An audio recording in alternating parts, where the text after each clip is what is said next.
Hi, Brad Lynch here, your mortgage guy for life. I wanted to just take a quick minute here. Going to make it real short and sweet, and answer some questions. I've got some notes here that I'm going to go over. I'm going to hit it quick.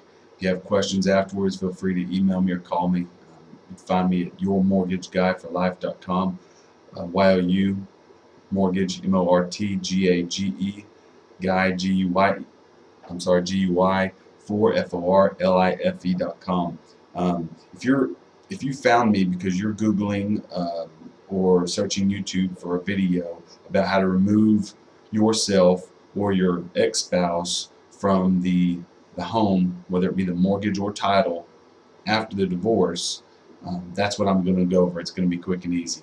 Um, First off, you can talking about removing you or your ex-spouse from the home loan afterwards. There's really no way to remove someone from the home loan without refinancing. So what I tell people is, if you're on the if both of you are on the current home loan, you're not going to be able to call that lender and say, listen, we've had a divorce. Here's our divorce decree to show who's responsible for the home. Please take me off. They're not going to do it because they qualified you on they qualified you and your spouse for that loan, and they're not going to just take the other person off. So they're going to stay on that on the credit report for that mortgage until that's refinanced. So I suggest, and what I do suggest is wait until the divorce decree is final.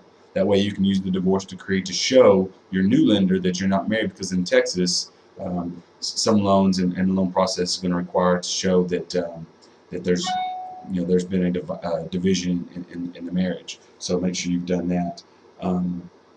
The only other way to get one person off of that loan is it would also get the other one, and that's selling the home. So after your divorce, you can refinance, which we do that all the time. I'm a certified Texas certified divorce lending specialist, and you can refinance or you can sell the home. Both of you go off of it and go your separate ways. That's pretty much the only real way. Now, if you want to, if you're wanting, let's say only one person is on the loan anyway, but both people on title, both people own the home or have rights to that home. After the divorce is final, say you've put in the divorce decree that one spouse has the rights to the home, they're going to keep the home, the other one's going to move out. Um, uh, there's an argument in among different sources that I've talked to that say you can get a quick claim deed, which would just take one person off the title and you'd be good to go. Problem is, you went under contract per se with the lender when y'all both bought the home, even if you're not on the loan, as two people on title. So the word is, if you go and do a quick claim deed and remove yourself or your spouse off the loan after the divorce, and something the lender were to find out, they could then go and call the note due. And what that means is, call the note due is whatever's left on the loan, they could say you have to pay in cash now, which means you'd have to sell the home or something like that immediately. So they say it's a little bit risky. The other argument that I've heard from attorneys is that quitclaim deeds it's not the legal vehicle that is going to stand up in court in a serious a serious court of law where you go through.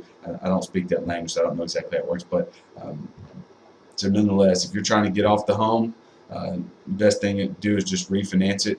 And when you refinance it, we have the divorce decree that shows who's going to keep the home, and that will also define who's to go on title afterwards, so you can be removed.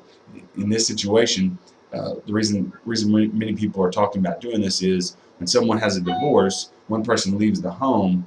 If you don't get removed from that line of credit, when you go to buy a new home, whether by yourself or with a new spouse, when they pull credit, that old mortgage is going to show up on there, and they're going to have to count that against you. So now you're going to qualify with your new home and the old home.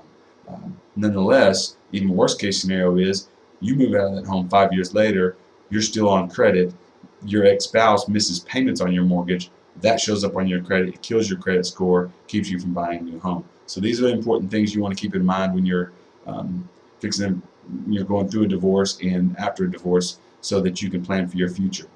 Again, if you have any questions, give me a call. My number is 469 450-2723, 469-450-BRAD, or you can email me at blynch@pnlending.com.